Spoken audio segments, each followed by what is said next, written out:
Fala, queridão! Hoje é o nosso dia 80 da nossa leitura anual da Bíblia Sagrada. Querido, só te explicando, talvez você chegou aí, cara, é o primeiro vídeo que você tá vendo e você tá falando assim, cara, qual que é o dia 80 de quê? Querido, no início de 2025 nós fizemos um desafio de ler toda a Bíblia Sagrada no ano de 2025 e nós resolvemos documentar isso. Nós vamos ajudar você a entender a Bíblia, vamos ler junto com você e vamos gravar 365 vídeos de todos os dias as leituras que nós vamos fazer. E hoje é o nosso dia 80 de 365 dias. Às vezes você pensa assim, nossa, mas já está no dia 80. Querido, mas está tudo gravado aí, ó. Tá tudo, se você olhar na playlist, vai estar todos os vídeos na nossa playlist. Então eu queria convidar você, aqui na descrição desse vídeo tem o nosso grupo do WhatsApp, o link do nosso grupo está lá. Se você também vai encontrar a nossa planilha de leitura, ou seja, a planilha que a gente está usando para seguir a leitura, todo mundo lê a mesma coisa. E no nosso grupo de WhatsApp, só para você entender,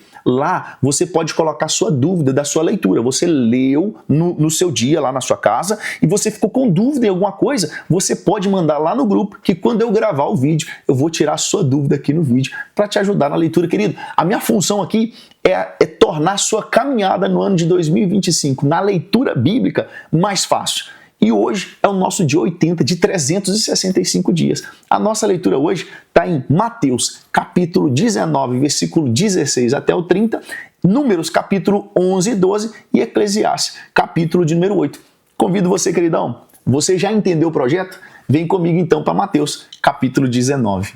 Aqui em Mateus capítulo 19, do versículo 16 até o 22, nós vamos ver aqui a história do jovem rico, né? Um jovem, ele se aproximou de Jesus e ele fez uma pergunta para Jesus. O que eu farei, Senhor, para herdar a vida eterna? E Jesus fala, lembrando que esse jovem, querido, ele era um jovem rico, ele era religioso e ele respeitava a lei desde de menino, vamos assim dizer, desde cedo. E Jesus responde para ele assim, ó, se você quer ser perfeito, vai, vende tudo o que tem e deu aos pobres. Você acha que ele ficou feliz? Então, o jovem, ele se retira dali triste, porque ele possuía muitas riquezas. Uma curiosidade aqui, querido, é que no judaísmo, quando nós falamos de riqueza, a riqueza é um sinal de bênção divina, ou seja, é rico porque Deus abençoou. Aí Jesus vem e fala assim, ó, você pega tudo que você tem e dá aos pobres. Então, esse jovem abrir mão de tudo que ele tinha era incompreensível para ele. Então, ele se retira triste, porque Jesus falou para ele pegar tudo que ele tinha, vender e doar aos pobres.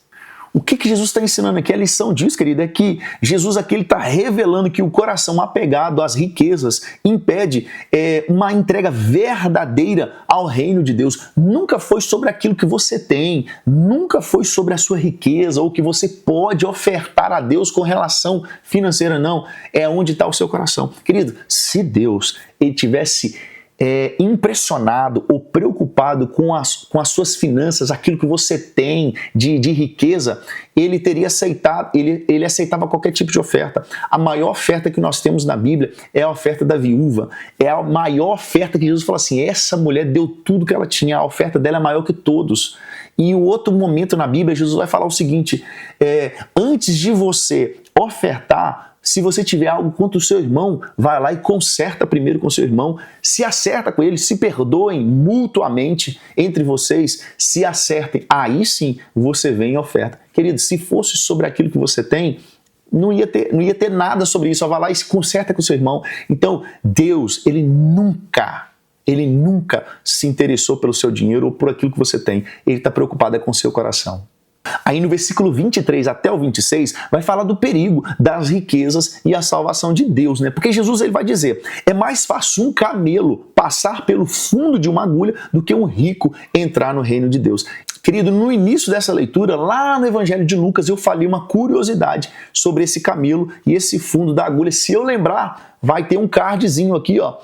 Eu vou deixar o vídeo no card aqui, você pode assistir esse vídeo novamente, porque lá eu falo sobre esse camelo e esse fundo de uma agulha. Mas a lição prática aqui, querido, Jesus está dizendo que a salvação não é pelo esforço humano, mas é pela graça de Deus e só pela graça. Aí no versículo 27 até o versículo 30 vai falar da recompensa para aqueles que deixam tudo pelo reino de Deus, né? Pedro ele faz uma pergunta para Jesus.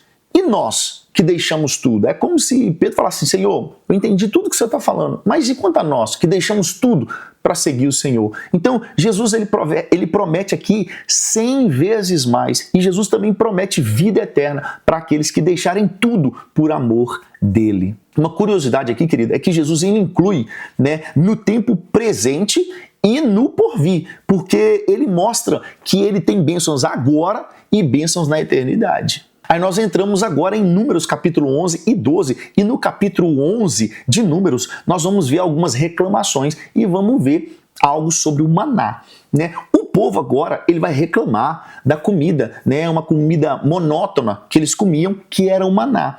E eles pediram ao Senhor carne. Então Moisés ele meio que se desespera agora, né? E clama ao Senhor, e Deus envia codornizes, um tipo de pássaro, né? Um tipo de uma ave ali parecido com galinha talvez, né? Mas Deus ele envia isso meio que como castigo, porque muitos morreram quando comeram. Tanto é que aquele lugar recebeu o nome de Quibrote Atavá, que significa sepulcros da cobiça. Então, querida, a curiosidade aqui, né, ou aquilo que nós precisamos entender e aprender aqui é que a queixa deles era falta de gratidão ao cuidado que Deus tinha com eles diariamente no deserto. E eles, de fato, eles não tinham necessidade, mas eles eram ingratos. O maná era um sustento sobrenatural de Deus, mas eles não estavam satisfeitos com isso. Deus mandou para eles carne, mas a carne que Deus mandou foi meio como que um castigo para o povo.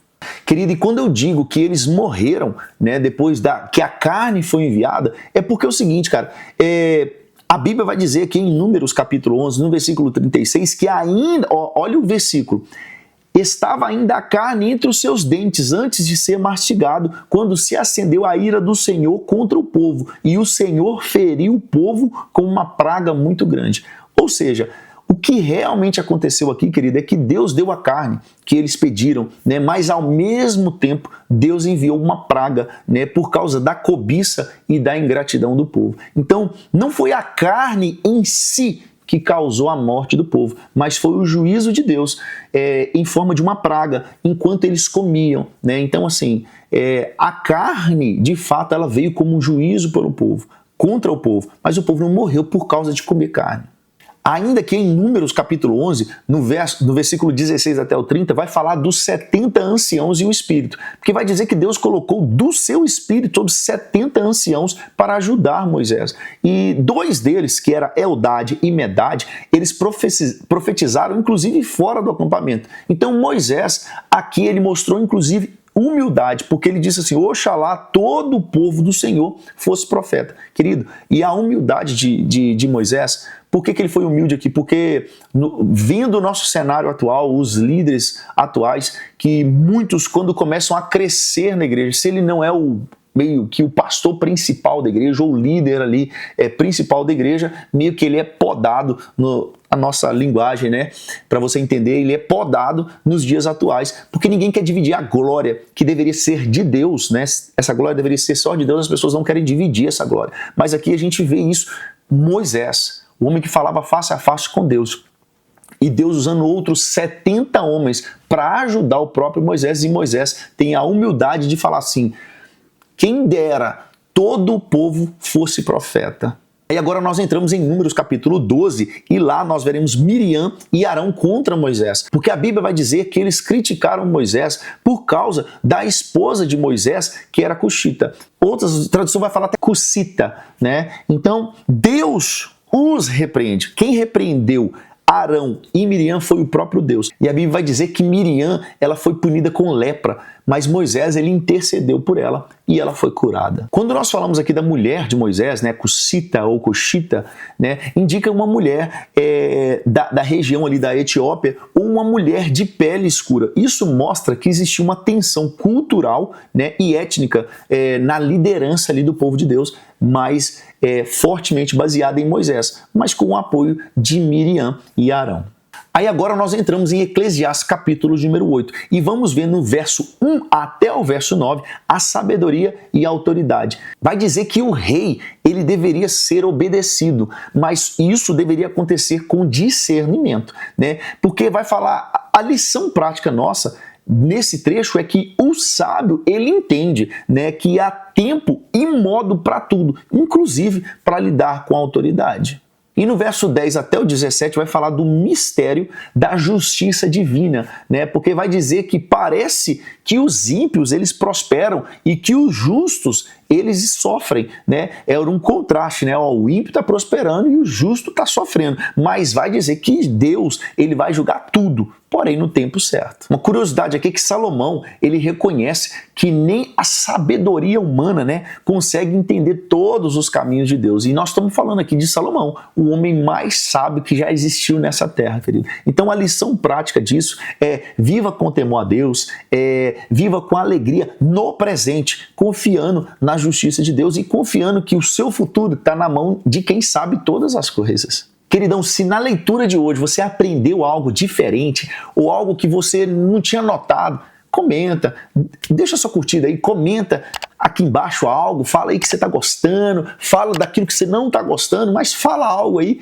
comenta com a gente, dá um feedback para nós e se inscreva no canal, ativa também os sininhos, lembrando que nós vamos iniciar uma série top aqui, vamos falar de seitas, querido, seitas. Então nós vamos iniciar no episódio 1 falando o que é seita, qual o contexto, como você vai entender, como você vai discernir se determinada religião é uma seita ou não, e a partir dali nós vamos falar de algumas religiões e o que torna ela de fato uma seita. Então eu queria convidar você, se inscreva nesse canal, comenta, compartilha, porque eu te vejo amanhã no nosso dia 81.